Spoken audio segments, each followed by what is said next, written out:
අද වීඩියෝ එකෙන් මම ගෙනල්ලා තියෙන්නේ හුනන් කෑ ගැසීමේ පලාපල. මෙම පලාපල සතියේ දිනය අනුව සහ හුනන් කෑ ගහන දිශාව අනුව වෙනස් වෙනවා. අපි මුලින්ම බලමු සඳුදා දිනයේ හුනන් කෑ ගැසීමේ පලාපල මොනවද කියලා.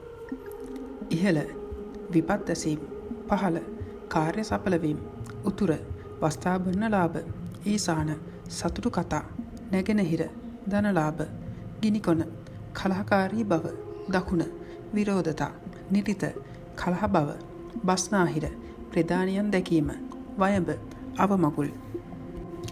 අපි ඊළඟට බලමු අඟහරුවාදා දිනයට හුනන් කෑ ගැසීමේ පලාපල බලපාන්නේ කෙසේද කියලා. ඉහළ ගමන් බිමන්, පහළ ධනලාභ, උතුර සතුරු ආබාධ, ඊසාන වාහන ගමන්, නැගෙනහිර ලාභ ලැබීම, ගිනිකොන බන්දු ලැබීම, දකුණ කම්කටොළු, නිරිත සතුරු උවදුරු, බස්නාහිර සාර්ථකත්වය, වයඹ නව ආරංචි. අපි ඊළඟට බලමු බදාදා දිනයට හුනන් කෑ ගැසීමේ පලාපල කොහොමද කියලා.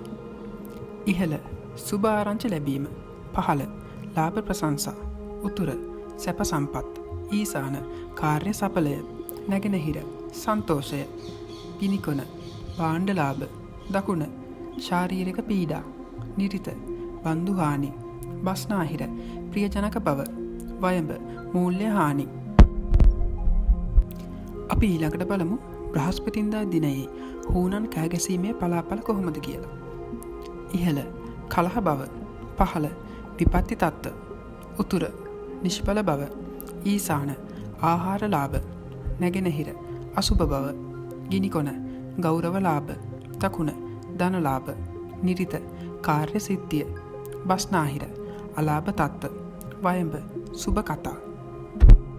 අපි ඊළඟට බලමු සිකුරාදා දිනයට හුනන් කෑ ගැසීමේ පලාපල කොහොමද කියලා. ඉහළ වස්තු ලාභ, පහළ කාර්ය සුභයි, උතුර අසුභ ආරංචි, ඊසාන සතුරු කරදර, නැගෙනහිර ප්‍රිය ආරංචි, ගිනිකොල අලංකෘත බව, දකුණ සුභ දසුන්, නිරිත සුභ කටයුතු, බස්නාහිර සොම්නස් බව, වයඹ ගේදොර ගැටලු. අපි ඊළඟට බලමු සෙනසුරාදා දිනයට හුනන් කෑ ගැසීමේ පලාපල කොහොමද කියලා. ඉහළ අසුභ බව, පහළ කාර්ය සඵලය, උතුර පිරිපුන් ආරංචි, ඊසාන සොරබිය, නැගෙනහිර සුභ වචන, ගිනිකොන ලාභ ලැබීම, දකුණ ප්‍රධානීන් දැකීම, නිරිත රෝගාබාධ, බස්නාහිර හයපක්ෂය, වයඹ ලෞකික සැප. අන්තිමටම අපි බලමු ඉරිද දවසට හුනන් කෑ ගැසීමේ පලාපල කොහොමද තියෙන්නේ කියලා. ඉහළ ජයග්‍රහණය, පහළ සඵල බව, උතුර ධන සම්පත්, ඊසාන ලාභ කටයුතු, නැගෙනහිර පියජනක බව, ගිනිකොන සඵල හීන, දකුණ සැප සම්පත්, නිරිත සුභ දසුන්, බස්නාහිර කලහ තත්ත්ව, වයඹ ලෞකික ලාභ. ඉතින් වීඩියෝ එක හොඳයි නම් ලයික් එකක් දාන්න, තව කෙනෙක්ට දකින්න ෂෙයා කරන්න, ඒ වගේම ඔයා මේ වීඩියෝ ගැන මොකද හිතන්නේ කියලා කමෙන්ට් කරන්න. එහෙනම් අපි ගිහින් එන්නම්. ජය වේවා.